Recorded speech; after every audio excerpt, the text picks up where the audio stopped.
देखिए जी, टॉरस वालों ने तो ज़िंदगी पहले तो बड़ी एन्जॉयमेंट के साथ गुज़ारी थी, मगर वक़्त के साथ-साथ आप लोगों के ऊपर बर्डन्स आते रहे, मुश्किलात आती रहीं, और ये मुश्किलात आपको मज़ीद मुश्किलात की तरफ धकेलती रहीं।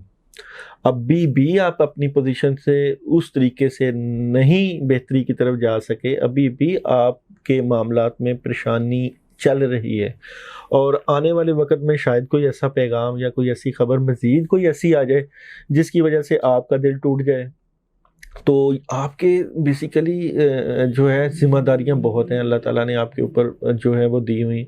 आपके ऊपर घर की ज़िम्मेदारियाँ, अपने अहल-व-इयाल की ज़िम्मेदारियाँ, अपनी ज़िम्मेदारियाँ, और कई लोगों के बड़ी एक्सपेक्टेशंस हैं आपके साथ। और आपको तो बहुत ज़्यादा काम करना पड़ेगा आगे जाके ज़िंदगी में, करना पड़ेगा भी, और आपके पास काफ़ी ज़्यादा काम आ भी रहा है, ये नहीं कि नहीं। मगर आप अपने मामलात को सोच के अगर परेशान ही रहे तो इतना सारा काम कौन करेगा? इतनी सारी ज़िम्मेदारियाँ कौन जो है वो बेहतरी की तरफ लेके जाएगा?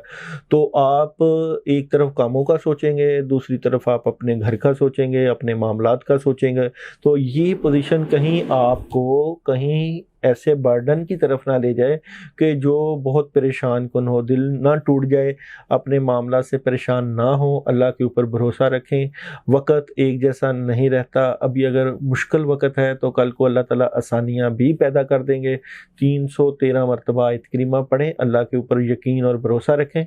ये वक़्त जो है वो थोड़ा-सा मुश्किल अगर है भी, तो इसमें परेशान नहीं होना, अल्लाह के ऊपर यकीन के साथ इससे निकलना है, और आगे जाके ये हालात आपके बस में आ जाएँगे, कंट्रोल हो जाएँगे। अभी ऐसी बात नहीं है कि आपके हालात ख़राब हैं तो आप हिम्मत हार बैठे हैं, क्योंकि आपके ऊपर काफ़ी काम करने की ज़िम्मेदारी है और बड़े काम आ रहे हैं आगे।